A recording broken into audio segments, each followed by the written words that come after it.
मनुष्य का यथार्थ स्वरूप। स्वामी विवेकानंद जी द्वारा लंदन में दिया हुआ भाषण। इस पंचेंद्रिय ग्राह्य जगत में मनुष्य इतना अधिक आसक्त है कि वह उसे सहज में ही छोड़ना नहीं चाहता, किंतु वह इस बाह्य जगत को चाहे जितना ही सत्य या सार रूप क्यों न समझे, प्रत्येक व्यक्ति और जाति के जीवन में एक समय ऐसा अवश्य आता है कि जब उसे इच्छा न रहते हुए भी प्रश्न करना पड़ता है, क्या यह जगत सत्य है? जिन व्यक्तियों को अपनी इंद्रियों की विश्वसनीयता पर शंका करने का तनिक भी समय नहीं मिलता, जिनके जीवन का प्रत्येक क्षण किसी न किसी प्रकार के विषय भोग में ही बीतता है, मृत्यु एक दिन उनके भी सिरहाने आकर खड़ी हो जाती है और विवश होकर उन्हें भी कहना पड़ता है, क्या यह जगत सत्य है? इसी एक प्रश्न से धर्म का आरंभ होता है और इसके उत्तर में ही धर्म की इति है। इतना ही क्यों, सुदूर अतीत काल में, जहां इतिहास की कोई पहुंच नहीं, उस रहस्यमय पौराणिक युग में, सभ्यता के उस अस्फुट उषाकाल में भी हम देखते हैं कि यही एक प्रश्न उस समय भी पूछा गया है, इसका क्या होता है? क्या यह सत्य है? कवित्वमय कठोपनिषद के प्रारंभ में हम यह प्रश्न देखते हैं। कोई कहते हैं कि मनुष्य के मरने पर उसका अस्तित्व समाप्त हो जाता है, और कोई कहते हैं कि नहीं, उसका अस्तित्व फिर भी रहता है। इन दोनों बातों में कौन सी सत्य है? येयम प्रेते विचिकित्सा मनुष्य अस्तित्व के नायम अस्तिति चय के। संसार में इस संबंध में अनेक प्रकार के उत्तर मिलते हैं। जितने प्रकार के दर्शन या धर्म संसार में हैं, वे सब वास्तव में इसी प्रश्न के विभिन्न उत्तरों से परिपूर्ण हैं। अनेक बार तो इन प्रश्नों को परे क्या है, सत्य क्या है, प्राणों की इस महती अशांति को, संसार से अतीत परमार्थ सत्ता के इस अन्वेषण को व्यर्थ कहकर उड़ा देने की चेष्टा की गई है। किंतु जब तक मृत्यु नामक वस्तु जगत में है, तब तक इस प्रश्न को यूं ही उड़ा देने की सारी चेष्टाएं विफल रहेंगी। ये कहना सरल है कि हम जगदतीत सत्ता का अन्वेषण नहीं करेंगे, अपनी समस्त आशा और आकांक्षा को वर्तमान क्षण में ही सीमित रखेंगे, और हम इसके लिए भरपूर चेष्टा भी कर सकते हैं। बहिर्जगत की सारी वस्तुएं भी हमें इंद्रियों की सीमा के भीतर बंद करने में सहायता पहुंचाती हैं। सारा संसार भी एक हो, हमें वर्तमान की क्षुद्र सीमा के बाहर दृष्टि डालने से रोक सकता है। पर जब तक जगत में मृत्यु रहेगी, तब तक यह प्रश्न बार बार उठेगा, हम जो इन सब वस्तुओं को सत्य का भी सत्य, सार का भी सार समझकर इनमें भयानक रूप से आसक्त हैं, तो क्या मृत्यु ही इन सब का अंतिम परिणाम है? जगत तो एक क्षण में ही ध्वंस हो न जाने कहाँ चला जाता है। ऊपर है अत्युच्च गगनचुंबी पर्वत और नीचे गहरी खाई, मानो मुंह फैलाए जीव को निगलने के लिए आ रही हो। इस पर्वत के किनारे खड़े होने पर कितना ही कठोर अंतःकरण क्यों न हो, निश्चित ही सिहर उठेगा और पूछेगा, यह सब क्या सत्य है? कोई तेजस्वी हृदय जीवन भर बड़े प्रयत्न के साथ जिस आशा को अपने हृदय में संजोए रहा, वह एक मुहूर्त में ही उड़कर न जाने कहाँ चली गई, तो क्या हम इन सब आशा को सत्य कहेंगे? इस प्रश्न का उत्तर देना होगा। काल प्राणों की इस आकांक्षा की, हृदय के इस गंभीर प्रश्न की शक्ति का कभी भी इस नहीं कर सकता। प्रत्युत काल का स्रोत ज्यों-ज्यों आगे बढ़ता जाता है, त्यों-त्यों इस प्रश्न की शक्ति भी बढ़ती जाती है, और उतने ही अधिक प्रबल वेग से यह प्रश्न हृदय पर आघात करता रहता है। मनुष्य को सुखी होने की इच्छा होती है। अपने को सुखी करने के लिए वह सभी ओर दौड़ता फिरता है, इंद्रियों के पीछे पीछे भागता रहता है, पागल की भांति बाह्य जगत में कार्य करता जाता है। जो युवक जीवन संग्राम में सफल हुए हैं, उनसे यदि पूछो तो कहेंगे, यह जगत सत्य है। उन्हें सभी बातें सत्य प्रतीत होती हैं। ये ही व्यक्ति जब बूढ़े हो जाएंगे, जब सौभाग्य लक्ष्मी उन्हें बारंबार धोखा देगी, तब उनसे यदि पूछो तो शायद यही कहेंगे, अरे भाई, सब भाग्य का खेल है। इतने दिनों बाद वे जान सके कि वासना की पूर्ति नहीं होती। वे जिधर जाते हैं उधर ही मानो वज्र के समान दृढ़ दीवार उनके सामने खड़ी हो जाती है, जिसे लांघना उनके बस की बात नहीं। प्रत्येक इंद्रिय चंचलता के परिणाम स्वरूप प्रतिक्रिया होती ही है। हर वस्तु क्षणस्थायी है। विलास, वैभव, शक्ति, दारिद्र्य, यहां तक कि जीवन भी क्षणस्थायी है। मनुष्य के लिए दो उत्तर रह जाते हैं। एक है शून्यवादियों की भांति विश्वास करना कि सब कुछ शून्य है, हम कुछ भी नहीं जान सकते, भूत, भविष्य या वर्तमान के भी संबंध में कुछ नहीं जान सकते। क्योंकि जो व्यक्ति भूत भविष्य को अस्वीकार कर केवल वर्तमान को स्वीकार करते हुए उसी में अपनी दृष्टि को सीमित रखना चाहता है, वह निरा पागल है। यह तो बस वैसा ही हुआ जैसा माता पिता के अस्तित्व को अस्वीकार करते हुए संतान के अस्तित्व को स्वीकार करना। दोनों समान रूप से युक्तिसंगत है। भूत और भविष्य को अस्वीकार करने का अर्थ है वर्तमान को भी अस्वीकार करना। यह एक भाव हुआ ये शून्यवादियों का मत। पर मैंने ऐसा मनुष्य आज तक नहीं देखा जो एक क्षण के लिए भी शून्यवादी हो सके। मुख से कहना अवश्य बड़ा सरल है। दूसरा उत्तर यह है कि इस प्रश्न के वास्तविक उत्तर की खोज करो, सत्य की खोज करो। इस नित्य परिवर्तनशील नश्वर जगत में क्या सत्य है, इसकी खोज करो। कुछ भौतिक परमाणुओं के समष्टि स्वरूप इस देह के भीतर क्या कोई ऐसी चीज है जो सत्य हो?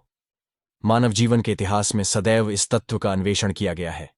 हम देखते हैं कि अति प्राचीन काल से ही मनुष्य के मन में इस तत्व का अस्पष्ट प्रकाश उद्भासित हो गया था। हम देखते हैं कि उसी समय से मनुष्य ने स्थूल देह से अतीत एक अन्य देह का भी पता पा लिया है, जो अनेक अंशों में इस स्थूल देह के ही समान होने पर भी पूर्ण रूप से वैसा नहीं है। वह स्थूल देह से श्रेष्ठ है। शरीर का नाश हो जाने पर भी उसका नाश नहीं होता। हम मार्गवेद के एक सूक्त में मृत शरीर को दग्ध करने वाले अग्निदेव के प्रति यह मंत्र पाते हैं, हे अग्नि, तुम इसे अपने हाथों में लेकर धीरे धीरे ले जाओ। इसे सर्वांग सुंदर ज्योतिर्मय देह से संपन्न करो। इसे उसी स्थान में ले जाओ जहां पितृगण वास करते हैं, जहां दुहक नहीं है, जहां मृत्यु नहीं है। तुम देखोगे कि सभी धर्मों में यह भाव विद्यमान है, और इसके साथ ही हम और एक विचार पाते हैं। आश्चर्य की बात है कि सभी धर्म एक स्वर से घोषणा करते हैं कि मनुष्य पहले निष्पाप और पवित्र था, पर आज उसकी अवनति हो गई है। इस भाव को फिर वे रूपक की भाषा में या दर्शन की स्पष्ट भाषा में अथवा कविता की सुंदर भाषा में क्यों न प्रकाशित करें, पर वे सब के सब अवश्य इस एक तत्व की घोषणा करते हैं। सभी शास्त्रों और पुराणों में यही एक तत्व पाया जाता है कि मनुष्य जैसा पहले था वैसा अब नहीं है। आज वह पहले से गिरी हुई दशा में है। यहूदियों के धर्म ग्रंथ में आदम के पतन की जो कथा है, उसका भी मर्म वास्तव में यही है। हिंदू शास्त्रों में इसका बार बार उल्लेख हुआ है।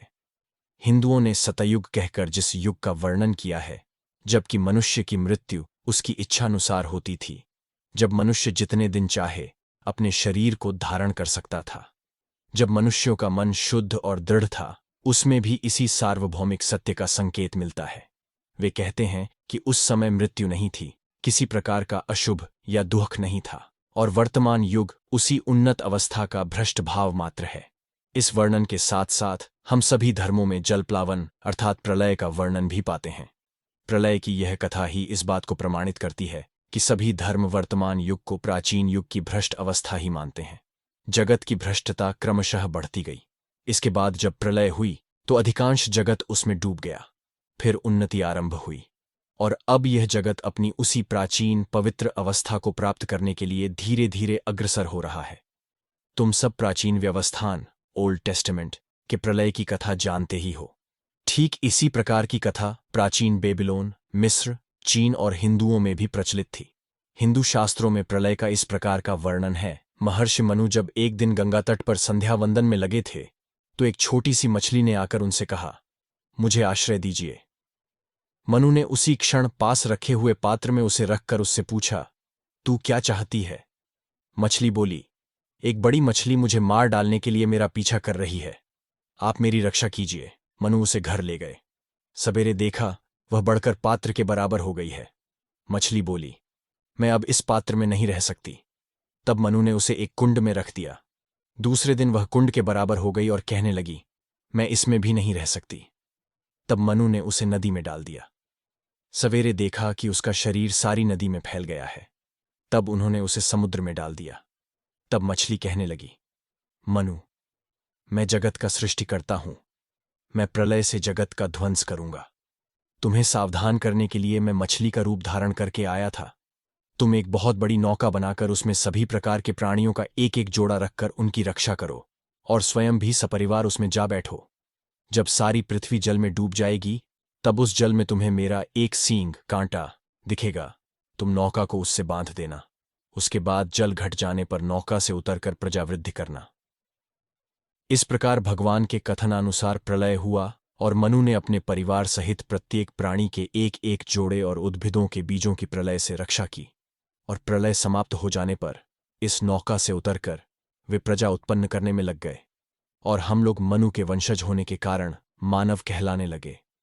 मन धातु से मनु बनता है। मन धातु का अर्थ है मनन अर्थात चिंतन करना। अब देखो, मानवीय भाषा उस आभ्यंतरिक सत्य को प्रकाशित करने का प्रयत्न मात्र है। मेरा तो स्थिर विश्वास है कि एक छोटा बच्चा भी अपनी अस्पष्ट तोतली बोली में उच्चतम दार्शनिक सत्य को प्रकट करने की चेष्टा कर रहा है। पर हां, उसके पास उसे प्रकाशित करने के लिए कोई उपयुक्त इंद्रिय अथवा साधन नहीं है। उच्चतम दार्शनिक और शिशु की भाषा में जो भेद है वह प्रकारगत नहीं है, वह केवल परिमाणगत है। आजकल की विशुद्ध, प्रणालीबद्ध, गणित के समान कटी छंटी भाषा और प्राचीन राशियों की अस्फुट, रहस्यमय, पौराणिक भाषा में अंतर केवल मात्रा के तारतम्य में है। इन सब कथाओं के पीछे एक महान सत्य छिपा है, जिसे प्रकाशित करने का प्राचीन लोग मानो प्रयत्न कर रहे हैं। बहुधा इन सब प्राचीन पौराणिक कथाओं के भीतर ही बहुमूल्य सत्य रहता है, और मुझे यह कहते दुख होता है कि आधुनिक लोगों की छटपटी भाषा में बहुधा भूसी ही रहती है, तत्व नहीं। अतएव रूपक में सत्य छिपा है, यह कहकर, अथवा वह अमुक तमुक के विचारों से मेल नहीं खाता, यह कहकर सभी प्राचीन बातों को एक किनारे कर देना उचित नहीं। अमुक महापुरुष ने ऐसा कहा है, अतएव इस पर विश्वास करो। इस प्रकार घोषणा करने के कारण ही यदि सभी धर्म उपहासास्पद हो जाते हों, तब तो आजकल के लोग और भी अधिक उपहासास्पद हैं। आजकल यदि कोई मूसा, बुद्ध अथवा ईसा की उक्ति उद्धृत करता है तो उसकी हंसी उड़ाई जाती है, किंतु हक्सले, टिंडल अथवा डार्विन का नाम लेते ही बात एकदम अकाट्य और प्रामाणिक बन जाती है। हक्सले ने ऐसा कहा है, इतना कहना ही बहुतों के लिए पर्याप्त है। हम लोग सचमुच अंधविश्वास से मुक्त हैं। पहले था धर्म का अंधविश्वास, अब है विज्ञान का अंधविश्वास। फिर भी पहले के अंधविश्वास में से एक जीवनप्रद आध्यात्मिक भाव आता था, पर आधुनिक अंधविश्वास के भीतर से तो केवल काम और लोभ ही आ रहे हैं। वह अंधविश्वास था ईश्वर की उपासना को लेकर, और आजकल का अंधविश्वास है महाघृणित धन, यश और शक्ति की उपासना को लेकर। बस यही भेद है। हां, तो पौराणिक कथाओं की बात चल रही थी। इन सब कथाओं में यही एक प्रधान भाव देखने में आता है कि मनुष्य जिस अवस्था में पहले था, अब उससे गिरी हुई दशा में है। आजकल के तत्वान्वेषी इस बात को एकदम अस्वीकार करते हैं। क्रम विकासवादी विद्वानों ने तो मानो इस सत्य का संपूर्ण रूप से खंडन ही कर दिया है। उनके मत से मनुष्य एक विशेष प्रकार के क्षुद्र मांसल जंतु का क्रम विकास मात्र है। अतएव पूर्वोक्त पौराणिक सिद्धांत सत्य नहीं हो सकता। पर भारतीय पुराण दोनों मतों का समन्वय करने में समर्थ है। भारतीय पुराण के मतानुसार सभी प्रकार की उन्नति तरंगाकार होती है। प्रत्येक तरंग एक बार उठती है, फिर गिरती है, गिरकर फिर उठती है और गिरती है। इसी प्रकार क्रम चलता रहता है। प्रत्येक गति चक्रों में होती है। आधुनिक विज्ञान की दृष्टि से देखने पर भी यह दिखेगा कि मनुष्य केवल क्रम विकास का परिणाम है। यह बात सिद्ध नहीं होती। क्रम विकास कहने के साथ ही साथ क्रम संकोच की प्रक्रिया को भी मानना पड़ेगा। विज्ञानवेत्ता ही तुमसे कहते हैं कि किसी यंत्र में तुम जितनी शक्ति का प्रयोग करोगे, उसमें से तुम्हें बस उतनी ही शक्ति मिल सकती है। असत कुछ नहीं से कभी भी सत कुछ की उत्पत्ति नहीं हो सकती। यदि मानव पूर्ण मानव, बुद्ध मानव, ईसा मानव एक क्षुद्र मांसल जंतु का ही विकास हो, तब तो इस क्षुद्र जंतु को भी संकुचित या अव्यक्त बुद्ध कहना पड़ेगा। यदि ऐसा न हो तो ये सब महापुरुष फिर कहां से उत्पन्न हुए? असत से कभी सत की उत्पत्ति नहीं होती। तो इसी प्रकार हम शास्त्र के साथ आधुनिक विज्ञान का समन्वय कर सकते हैं। जो शक्ति धीरे धीरे नाना सोपानों में से होती हुई पूर्ण मनुष्य के रूप में परिणत होती है, वह कभी भी शून्य से उत्पन्न नहीं हो सकती। वह कहीं न कहीं अवश्य वर्तमान थी।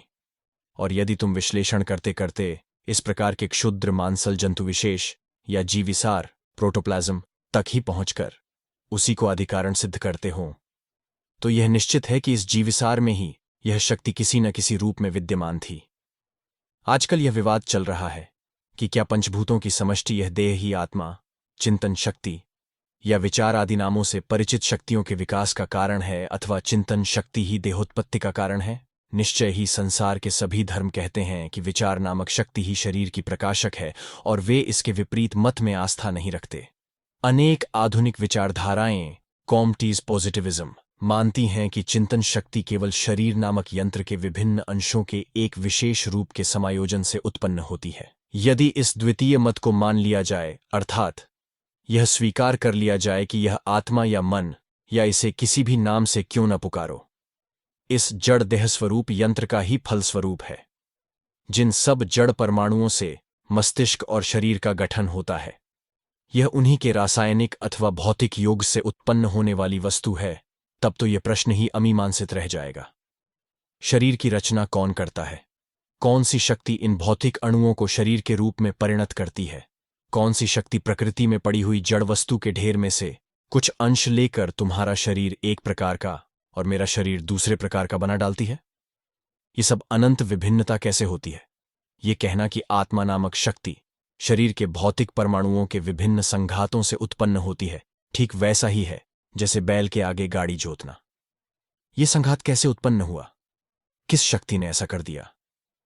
यदि तुम कहो कि अन्य किसी शक्ति ने यह संघात कर दिया है और आत्मा, जो इस समय एक विशेष जड़ाशय के साथ संहत दिखाई दे रही है, इन्हीं सब जड़ परमाणुओं के संघात का फल है, तब तो यह कोई उत्तर न हुआ। जो मत अन्यान्य मतों का बिना खंडन किए, चाहे सबकी न हो, पर अधिकतर घटनाओं की, अधिकतर विषयों की व्याख्या कर सकता है, वही ग्राह्य है। अतएव यही बात अधिक युक्ति संगत है कि जो शक्ति जड़ तत्व को लेकर उससे शरीर का निर्माण करती है और जो शक्ति शरीर के भीतर व्यक्त है, वे दोनों एक ही हैं। अतः यह कहना कि जो चिंतन शक्ति हमारे शरीर में व्यक्त है वह केवल जड़ अणुओं के संयोग से उत्पन्न होती है और इसीलिए शरीर से पृथक उसका कोई अस्तित्व नहीं, बिल्कुल निरर्थक है। इस कथन में कोई तथ्य नहीं। फिर शक्ति कभी जड़ तत्व से उत्पन्न हो नहीं सकती, बल्कि यह प्रमाणित करना अधिक संभव है कि हम जिसे जड़ कहकर पुकारते हैं उसका अस्तित्व ही नहीं है, वह केवल शक्ति की एक विशेष अवस्था है। यह सिद्ध किया जा सकता है कि ठोसपन, कठिनता आदि जो सब जड़ के गुण हैं वे गति के फल हैं। द्रवों को प्रचुर शीर्षीय गति देने से वे ठोस हो जाएंगे। वायुपुंज में यदि अतिशय शीर्षीय गति उत्पन्न कर दी जाए, जैसे तूफान में, तो वह ठोस सा हो जाता है और अपने आघात से ठोस पदार्थों को तोड़ या काट सकता है। यदि मकड़ी के जाले के एक तंतु को अनंत वेग दिया जाए तो वह लोहे की जंजीर जैसा सशक्त हो जाएगा और बड़े पेड़ तक को काट कर पार हो जाएगा। इस प्रकार से विचार करने पर यह सिद्ध करना सहज है कि हम जिसे जड़ तत्व कहते हैं उसका कोई अस्तित्व ही नहीं है, किंतु दूसरा मत सिद्ध नहीं किया जा सकता। शरीर के भीतर यह जो शक्ति की अभिव्यक्ति देखी जाती है, यह है क्या? हम सभी यह बात सरलता से समझ सकते हैं कि यही शक्ति, फिर वह चाहे जो हो, जड़ परमाणुओं को लेकर उनसे एक विशेष आकृति मनुष्य देह तैयार कर रही है। अन्य कोई आकर तुम्हारे या मेरे शरीर को नहीं बना देता। ऐसा मैंने कभी नहीं देखा कि दूसरा कोई मेरे लिए भोजन कर लेता हो। मुझे ही इस भोजन का सार शरीर में लेकर उससे रक्त, मांस, अस्थि आदि का गठन करना पड़ता है। यह अद्भुत शक्ति क्या है? बहुतों को भूत और भविष्य संबंधी सिद्धांत भयावह प्रतीत होते हैं, बहुतों को तो वे केवल आनुमानिक व्यापार ही प्रतीत होते हैं। अतएव वर्तमान में क्या होता है, हम यही समझने की चेष्टा करेंगे। हम प्रस्तुत विषय को ही लेंगे। वह शक्ति क्या है जो इस समय हम में काम कर रही है? हम देख चुके हैं कि सभी प्राचीन शास्त्रों में इस शक्ति को, इसी शक्ति की अभिव्यक्ति को, इसी शरीर की आकृति वाला एक ऐसा ज्योतिर्मय पदार्थ माना है जो इस शरीर के नष्ट हो जाने पर भी बचा रहता है। क्रमशः हम देखते हैं कि केवल ज्योतिर्मय देह कहने से संतोष नहीं होता, एक और भी उच्चतर भाव लोगों के मन पर अधिकार करता दिखाई देता है। वह यह है कि किसी भी प्रकार का शरीर शक्ति का स्थान नहीं ले सकता। जिस किसी वस्तु की आकृति है वह बहुत से परमाणुओं की एक संहति मात्र, अतएव उसको चलाने के लिए दूसरी कोई चीज चाहिए। यदि इस शरीर का गठन और परिचालन करने के लिए इस शरीर से भिन्न अन्य किसी वस्तु की आवश्यकता होती हो, तो इसी तर्क के बल पर इस ज्योतिर्मय देह का गठन और परिचालन करने के लिए भी इससे भिन्न अन्य कोई वस्तु चाहिए। यह अन्य कोई वस्तु ही संस्कृत भाषा में आत्मा नाम से संबोधित हुई। यह आत्मा ही इस ज्योतिर्मय देह में से मानो स्थूल शरीर पर काम कर रही है। यह ज्योतिर्मय शरीर ही मन का आधार कहा जाता है और आत्मा इससे अतीत है। आत्मा मन नहीं है, वह मन पर कार्य करती है और मन के माध्यम से शरीर पर। तुम्हारे एक आत्मा है, मेरे भी एक आत्मा है, सभी के अलग अलग आत्मा हैं और एक एक सूक्ष्म शरीर भी। इस सूक्ष्म शरीर की सहायता से हम स्थूल शरीर पर कार्य करते हैं। अब प्रश्न उठने लगा, आत्मा और उसके स्वरूप के संबंध में। शरीर और मन से पृथक इस आत्मा का क्या स्वरूप है? बहुत से वाद प्रतिवाद होने लगे, नाना प्रकार के सिद्धांत और अनुमान होने लगे, अनेकविध दार्शनिक अनुसंधान होने लगे। इस आत्मा के संबंध में वे जिन सिद्धांतों पर पहुंचे, मैं तुम्हारे समक्ष उनका वर्णन करने का प्रयत्न करूंगा। भिन्न भिन्न दर्शनों का इस विषय में मतैक्य देखा जाता है कि आत्मा का स्वरूप जो कुछ भी हो, उसकी कोई आकृति नहीं है, और जिसकी आकृति नहीं वह अवश्य सर्वव्यापी होगा। काल का आरंभ मन से होता है। देश भी मन के अंतर्गत है। काल को छोड़ कार्य कारण भाव नहीं रह सकता।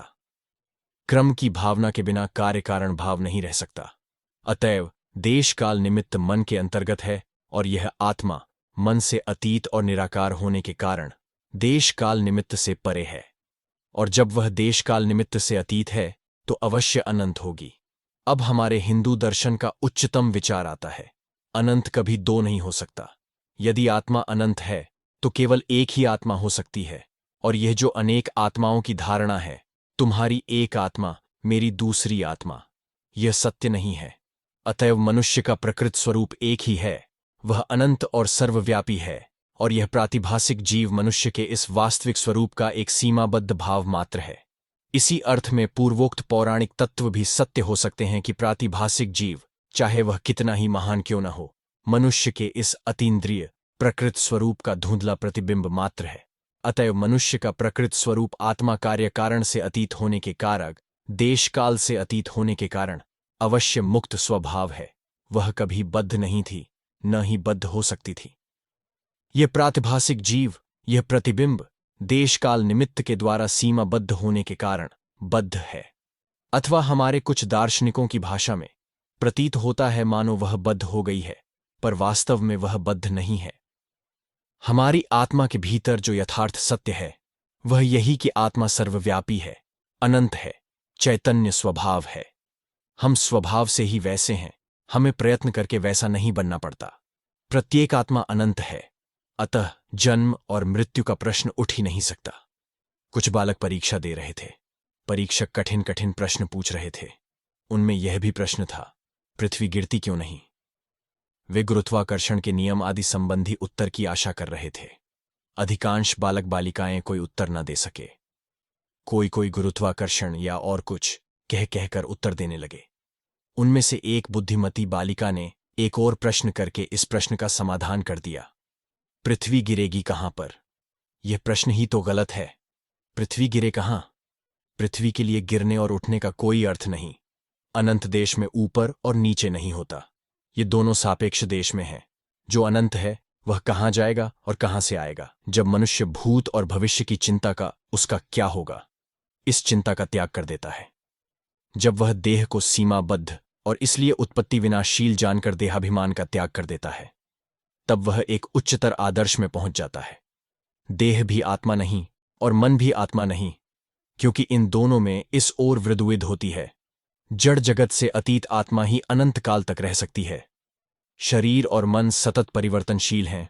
वे दोनों परिवर्तनशील कुछ घटना श्रेणियों के केवल नाम हैं। वे मानो एक नदी के समान हैं, जिसका प्रत्येक जल परमाणु सतत चलायमान है। फिर भी वह नदी सदा एक अविच्छिन्न प्रवाह सी दिखती है। इस देह का प्रत्येक परमाणु सतत परिणामशील है। किसी भी व्यक्ति का शरीर कुछ क्षण के लिए भी एक समान नहीं रहता। फिर भी मन पर एक प्रकार का संस्कार बैठ गया है, जिसके कारण हम इसे एक ही शरीर समझते हैं। मन के संबंध में यही बात है।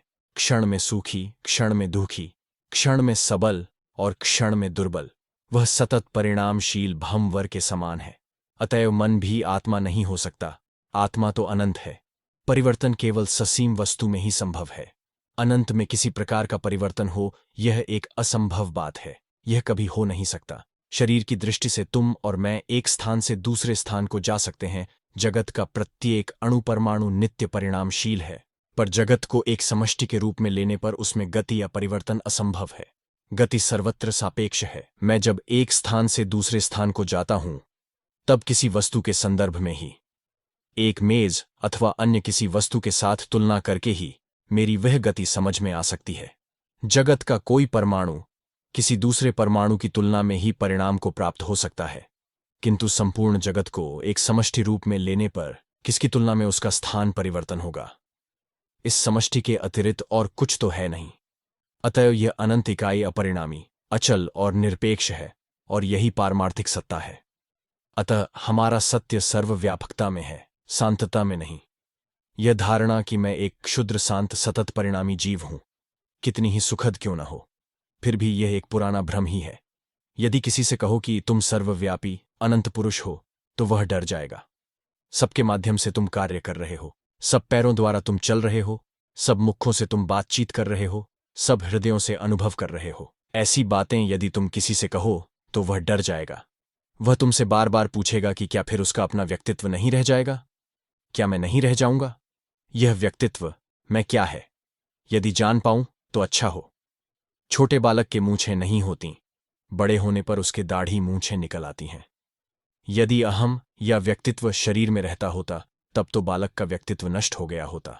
यदि अहम या व्यक्तित्व शरीरगत होता तब तो हमारी एक आंख अथवा हाथ नष्ट हो जाने पर वह नष्ट हो जाता।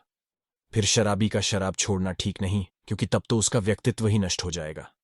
चोर का साधु बनना भी ठीक नहीं, क्योंकि इससे वह अपना व्यक्तित्व खो बैठेगा। तब तो फिर कोई भी अपना व्यसन छोड़ना न चाहेगा। पर बात यह है कि अनंत को छोड़कर और किसी में व्यक्तित्व है ही नहीं। केवल इस अनंत का ही परिवर्तन नहीं होता और शेष सभी का सतत परिवर्तन होता रहता है। व्यक्तित्व भाव स्मृति में भी नहीं है।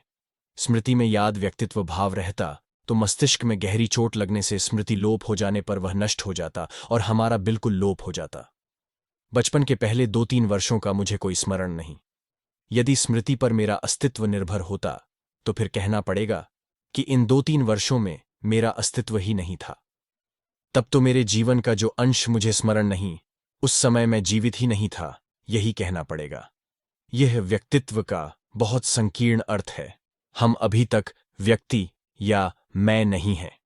हम इसी व्यक्तित्व को प्राप्त करने के लिए संघर्ष कर रहे हैं और वह अनंत है। वही मनुष्य का प्रकृत स्वरूप है। जिनका जीवन संपूर्ण जगत को व्याप्त किए हुए हैं वे ही जीवित हैं। और हम जितना ही अपने जीवन को शरीर आदि छोटे छोटे शांत पदार्थों में बंद करके रखेंगे, उतना ही हम मृत्यु की ओर अग्रसर होंगे।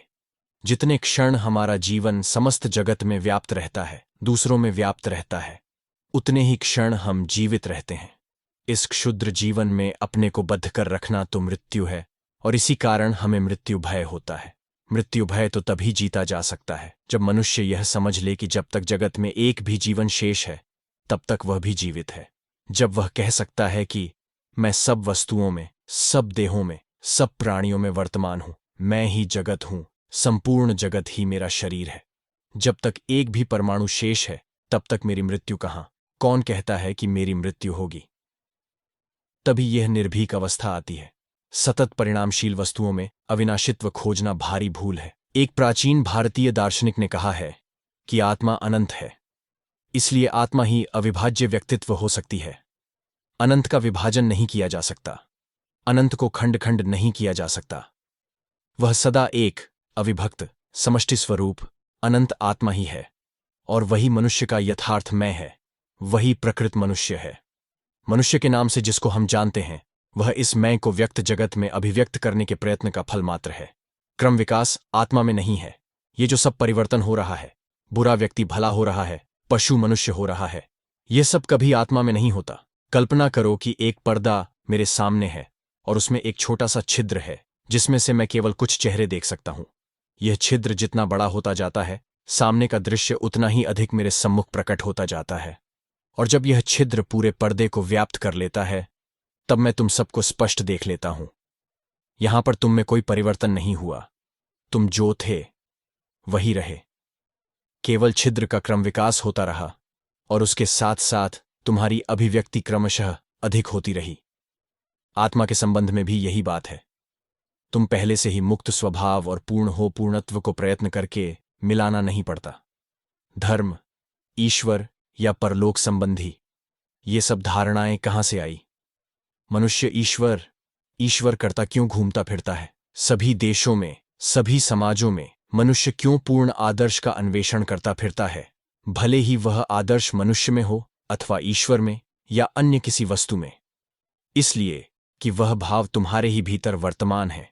वह थी तुम्हारे हृदय की धड़कन और तुम उसे नहीं जानते थे। तुम सोचते थे कि बाहर की कोई वस्तु यह ध्वनि कर रही है। तुम्हारी आत्मा में विराजमान ईश्वर ही तुम्हें अपना अनुसंधान करने को, अपनी उपलब्धि करने को प्रेरित कर रहा है। यहां वहां, मंदिर में, गिरजाघर में, स्वर्ग में, मृत्यु में, विभिन्न स्थानों में अनेक उपायों से अन्वेषण करने के बाद अंत में हमने जहां से आरंभ किया था वही अर्थात अपनी आत्मा में ही हम एक चक्कर पूरा करके वापस आ जाते हैं और देखते हैं कि जिसकी हम समस्त जगत में खोज करते फिर रहे थे, जिसके लिए हमने मंदिरों और गिरजाघरों में जा जा कातर होकर प्रार्थनाएं की, आंसू बहाए, जिसको हम सुदूर आकाश में मेघराशि के पीछे छिपा हुआ अव्यक्त और रहस्यमय समझते रहे, वह हमारे निकट से भी निकट है, प्राणों का प्राण है, हमारा शरीर है, हमारी आत्मा है। तुम ही मैं हो, मैं ही तुम हूं।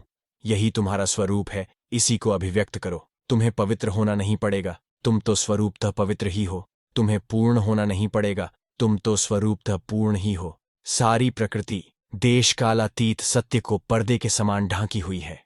तुम जो कुछ भी अच्छा विचार या अच्छा कार्य करते हो, उससे मानो वह आवरण धीरे धीरे छिन्न होता रहता है और देश कालातीत वह शुद्ध स्वरूप अनंत स्वयं अभिव्यक्त होता रहता है। यही मनुष्य का सारा इतिहास है। यह आवरण जितना ही सूक्ष्म होता जाता है, उतना ही प्रकृति के पीछे स्थित प्रकाश भी अपने स्वभाववश क्रमशः अधिकाधिक दीप्त होता जाता है, क्योंकि उसका स्वभाव ही इस प्रकार दीप्त होना है। उसको जाना नहीं जा सकता, हम उसे जानने का वृथा ही प्रयत्न करते रहते हैं। यदि वह झेय होता तो उसका स्वभाव ही बदल जाता, क्योंकि वह स्वयं नित्य ज्ञाता है। ज्ञान एक सीमाबद्ध भाव है। ज्ञान लाभ करने के लिए उसका चिंतन झेय वस्तु के रूप में, विषय के रूप में करना पड़ता है।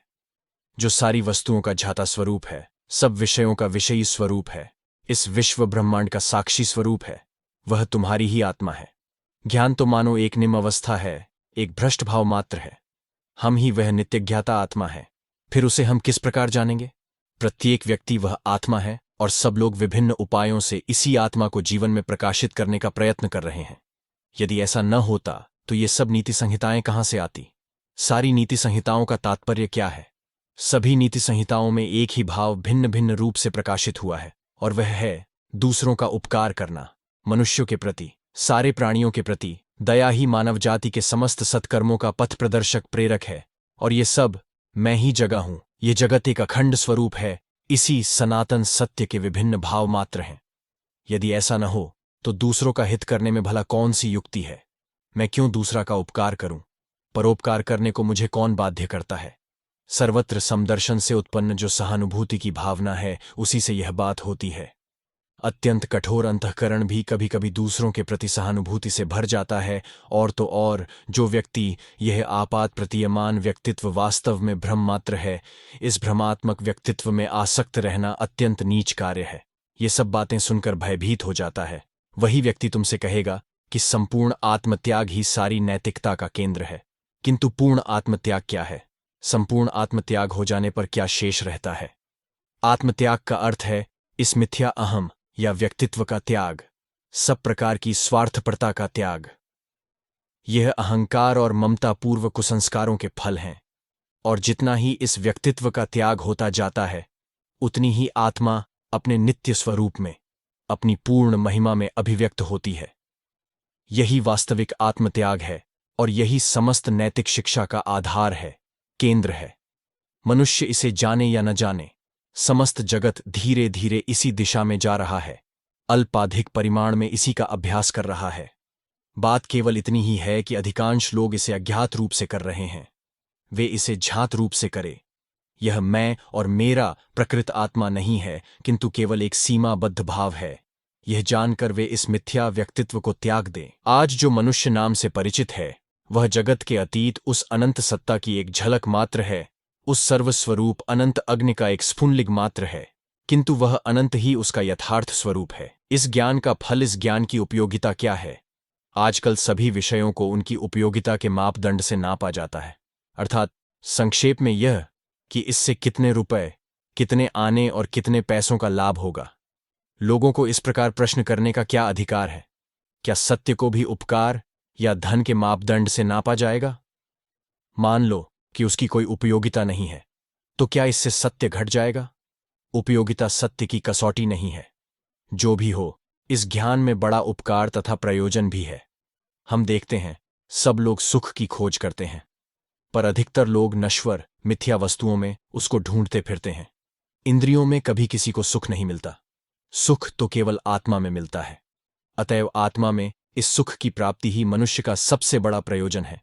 और एक बात यह है कि अज्ञान ही सब दुखों का कारण है, और मूलभूत अज्ञान तो यही है कि जो अनंत स्वरूप है वह अपने को शांत मानकर रोता है, चिल्लाता है। समस्त अज्ञान का आधार यही है कि हम अविनाशी, नित्य शुद्ध पूर्ण आत्मा होते हुए भी सोचते हैं कि हम छोटे छोटे मन हैं, हम छोटी छोटी देह मात्र हैं।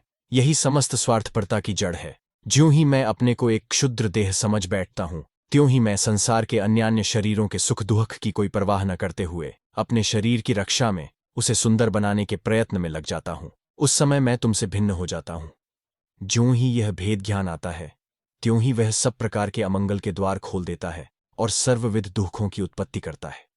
अतः पूर्वोक्त ज्ञान की प्राप्ति से लाभ यह होगा कि यदि वर्तमान मानव जाति का एक बिल्कुल छोटा सा अंश भी इस क्षुद्र, संकीर्ण और स्वार्थी भाव का त्याग कर सके तो कल ही यह संसार स्वर्ग में परिणत हो जाएगा।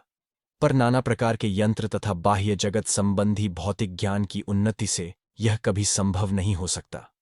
जिस प्रकार अग्नि में घी डालने से अग्निशिखा और भी वर्धित होती है, उसी प्रकार इन सब वस्तुओं से दुखों की ही वृद्धि होती है। आत्मा के ज्ञान बिना जो कुछ भौतिक ज्ञान अर्जित किया जाता है वह सब आग में घी डालने के समान है।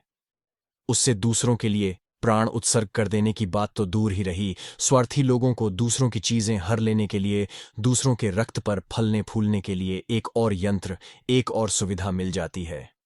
एक और प्रश्न है, क्या यह व्यवहार्य है? वर्तमान समाज में क्या इसे कार्य रूप में परिणत किया जा सकता है? इसका उत्तर यह है कि सत्य प्राचीन अथवा आधुनिक किसी समाज का सम्मान नहीं करता। समाज को ही सत्य का सम्मान करना पड़ेगा, अन्यथा समाज नष्ट हो जाए। समाजों को सत्य के अनुरूप ढाला जाना चाहिए। सत्य को समाज के अनुसार अपने को ढालना नहीं पड़ता। यदि निस्वार्थता के समान महान सत्य समाज में कार्य रूप में परिणत न किया जा सकता हो तो ऐसे समाज को छोड़कर वन में चले जाना ही बेहतर है। इसी का नाम साहस है। साहस दो प्रकार का होता है। एक प्रकार का साहस है तोप के मुंह में दौड़ जाना, दूसरे प्रकार का साहस है आध्यात्मिक विश्वास। एक बार एक दिग्विजयी सम्राट भारतवर्ष में आया। उसके गुरु ने उसे भारतीय साधुओं से साक्षात्कार करने का आदेश दिया था। बहुत खोज करने के बाद उसने देखा कि एक वृद्ध साधु एक पत्थर पर बैठे हैं। सम्राट ने उनके साथ कुछ देर बातचीत की और उनके ज्ञान से बड़ा प्रभावित हुआ। उसने साधु को अपने साथ देश ले जाने की इच्छा प्रकट की। साधु ने इसे स्वीकार नहीं किया और कहा, मैं इस वन में बड़े आनंद में हूं। सम्राट बोला, मैं समस्त पृथ्वी का सम्राट हूं, मैं आपको असीम ऐश्वर्य और उच्च पद मर्यादा दूंगा।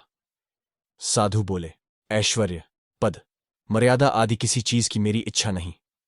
तब सम्राट ने कहा, आप यदि मेरे साथ न चलेंगे तो मैं आपको मार डालूंगा। इस पर साधु बहुत हंसे और बोले, राजन, आज तुमने अपने जीवन में सबसे मूर्खतापूर्ण बात कही। तुम्हारी क्या हस्ती कि मुझे मारो? सूर्य मुझे सुखा नहीं सकता, अग्नि मुझे जला नहीं सकती, तलवार मेरा संहार नहीं कर सकती, क्योंकि मैं तो जन्म रहित, अविनाशी, नित्य विद्यमान, सर्वव्यापी, सर्वशक्तिमान आत्मा हूं। यह आध्यात्मिक साहस है। और दूसरा है शेर या सिंह का साहस। सन 1857 के गदर के समय एक मुसलमान सिपाही ने एक सन्यासी महात्मा को बुरी तरह घायल कर दिया। हिंदू विद्रोहियों ने उस मुसलमान को पकड़ लिया और उसे स्वामी जी के पास लाकर कहा, आप कहें तो इसकी खाल खींच लें। स्वामी जी ने उसकी ओर देखकर कहा, भाई, तुम ही वह हो, तुम ही वह हो, तत्वमसि।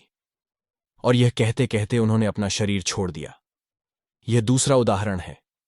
यदि तुम ऐसा समाज नहीं गढ़ सकते जिसमें सर्वोच्च सत्य को स्थान मिले तो धिक्कार है अपने बाहुबल पर, तुम्हारे मिथ्या अभिमान को। धिक्कार है अपनी पाश्चात्य संस्थाओं पर, तुम्हारे वृथा घमंड को। अपनी महत्ता और श्रेष्ठता की तुम क्यों व्यर्थ शेख ही बघाड़ते हो?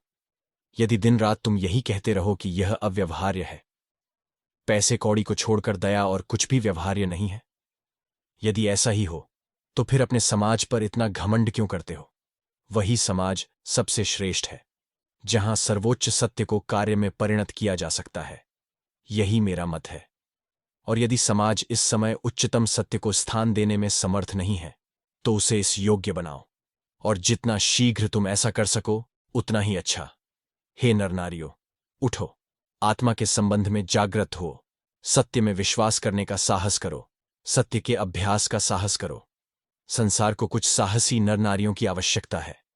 अपने में वह साहस लाओ जो सत्य को जान सके, जो जीवन में निहित सत्य को दिखा सके, जो मृत्यु से न डरे, प्रत्युत उसका स्वागत करे, जो मनुष्य को यह ज्ञान करा दे कि वह आत्मा है और सारे जगत में ऐसी कोई भी वस्तु नहीं जो उसका विनाश कर सके। तब तुम मुक्त हो जाओगे, तब तुम अपनी यथार्थ आत्मा को जान लोगे।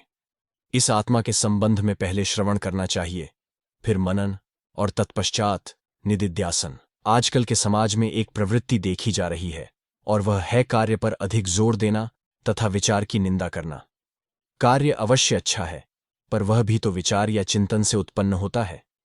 शरीर के माध्यम से शक्ति की जो छोटी छोटी अभिव्यक्तियां होती हैं, उन्हीं को कार्य कहते हैं। बिना विचार या चिंतन के कोई कार्य नहीं हो सकता। अतः मस्तिष्क को ऊंचे ऊंचे विचारों, ऊंचे ऊंचे आदर्शों से भर लो और उनको दिन रात मन के सन्मुख रखो। ऐसा होने पर इन्हीं विचारों से बड़े बड़े कार्य होंगे। अपवित्रता की कोई बात मन में न लाओ, प्रत्युत मन से कहो कि मैं शुद्ध पवित्र स्वरूप हूं। हम क्षुद्र हैं, हमने जन्म लिया है, हम मरेंगे। इन्हीं विचारों से हमने अपने आप को एकदम सम्मोहित कर रखा है और इसीलिए हम सर्वदा एक प्रकार के भय से कांपते रहते हैं। एक बार एक सिंहनी, जिसका प्रसवकाल निकट था, अपने शिकार की खोज में बाहर निकली। उसने दूर भेड़ों के एक झुंड को चढ़ते हुए देख उस पर आक्रमण करने के लिए ज्यों ही छलांग मारी, त्यों ही उसके प्राण खेरु उड़ गए और एक मात्रहीन सिंह शावक ने जन्म लिया। भेड़ें उस सिंह शावक की देखभाल करने लगीं और वह भेड़ों के बच्चों के साथ साथ बड़ा होने लगा। भेड़ों की भांति घास पात खाकर रहने लगा और भेड़ों की ही भांति मेन करने लगा। यद्यपि वह कुछ समय बाद एक शक्तिशाली पूर्ण विकसित सिंह बन गया, फिर भी वह अपने को भेड़ ही समझता था। इसी प्रकार दिन बीतते गए कि एक दिन एक बड़ा भारी सिंह शिकार के लिए उधर आ निकला, पर उसे यह देख बड़ा आश्चर्य हुआ कि भेड़ों के बीच में सिंह भी है और वह भेड़ों की ही भांति डरकर भागा जा रहा है। तब सिंह उसकी ओर यह समझाने के लिए बढ़ा कि तू सिंह है, भेड़ नहीं। पर ज्यों ही वह आगे बढ़ा, त्यों ही भेड़ों का झुंड और भी भागा और उसके साथ वह भेड़ सिंह भी। जो हो, उसने उस भेड़ सिंह को उसके अपने यथार्थ स्वरूप को समझा देने का संकल्प नहीं छोड़ा। वह देखने लगा कि वह भेड़ सिंह कहाँ रहता है, क्या करता है। एक दिन उसने देखा कि वह एक जगह पड़ा सो रहा है। देखते ही वह छलांग मारकर उसके पास जा पहुंचा और बोला, अरे, तू भेड़ों के साथ रहकर अपना स्वभाव कैसे भूल गया? तू भेड़ नहीं है, तू तो सिंह है। भेड़ सिंह बोल उठा, क्या कह रहे हो? मैं तो भेड़ हूं, सिंह कैसे हो सकता हूं? उसे किसी प्रकार विश्वास नहीं हुआ कि वह सिंह है और वह भेड़ों की भांति मिमियाने लगा। तब सिंह उसे उठाकर एक सरोवर के किनारे ले गया और बोला, यह देख अपना प्रतिबिंब और यह देख मेरा प्रतिबिंब। और तब वह उन दोनों परछाइयों की तुलना करने लगा। वह एक बार सिंह की ओर और एक बार अपने प्रतिबिंब की ओर ध्यान से देखने लगा। तब क्षण भर में ही वह जान गया कि सचमुच मैं तो सिंह ही हूं। तब वह सिंह गर्जना करने लगा और उसका भेड़ों का सा मिमियाना न जाने कहाँ चला गया। इस प्रकार तुम सब सिंह हो, तुम आत्मा हो, शुद्ध, अनंत और पूर्ण हो। विश्व की महाशक्ति तुम्हारे भीतर है। हे सखे, तुम क्यों रोते हो? जन्म मरण तुम्हारा भी नहीं है और मेरा भी नहीं। क्यों रोते हो? तुम्हें रोग शोक कुछ भी नहीं है। तुम तो अनंत आकाश के समान हो। उस पर नाना प्रकार के मेघ आते हैं और कुछ देर खेल कर न जाने कहाँ अंतर्हित हो जाते हैं, पर वह आकाश जैसा पहले नीला था वैसा ही नीला रह जाता है। इसी प्रकार के ज्ञान का अभ्यास करना होगा। हम संसार में पाप ताप क्यों देखते हैं? किसी मार्ग में एक दूंट खड़ा था। एक चोर उधर से जा रहा था। उसने समझा कि वह कोई पहरे वाला है। अपनी प्रेमिका की बाट जोहने वाले प्रेमी ने समझा कि वह उसकी प्रेमिका है। एक बच्चे ने जब उसे देखा तो भूत समझकर डर के मारे चिल्लाने लगा। इस प्रकार भिन्न भिन्न व्यक्तियों ने यद्यपि उसे भिन्न भिन्न रूपों में देखा, तथापि वह एक दूंट के अतिरिक्त और कुछ भी न था। हम स्वयं जैसे होते हैं, जगत को भी वैसा ही देखते हैं। मान लो, कमरे में मेज पर मोहर की एक थैली रखी है और एक छोटा बच्चा वहां खेल रहा है। इतने में एक चोर वहां आता है और उस थैली को चुरा लेता है। तो क्या बच्चा यह समझेगा कि चोरी हो गई? हमारे भीतर जो है वही हम बाहर भी देखते हैं। बच्चे के मन में चोर नहीं है, अतएव वह बाहर भी चोर नहीं देखता। सब प्रकार के ज्ञान के संबंध में ऐसा ही है। संसार के पाप अत्याचार आदि की बात मन में न लाओ, पर रो कि तुम्हें जगत में अब भी पाप दिखता है। रो कि तुम्हें अब भी सर्वत्र अत्याचार दिखाई पड़ता है। और यदि तुम जगत का उपकार करना चाहते हो तो जगत पर दोषारोपण करना छोड़ दो, उसे और भी दुर्बल मत करो। आखिर ये सब पाप दुहक आदि क्या है? ये सब तो दुर्बलता के ही फल हैं।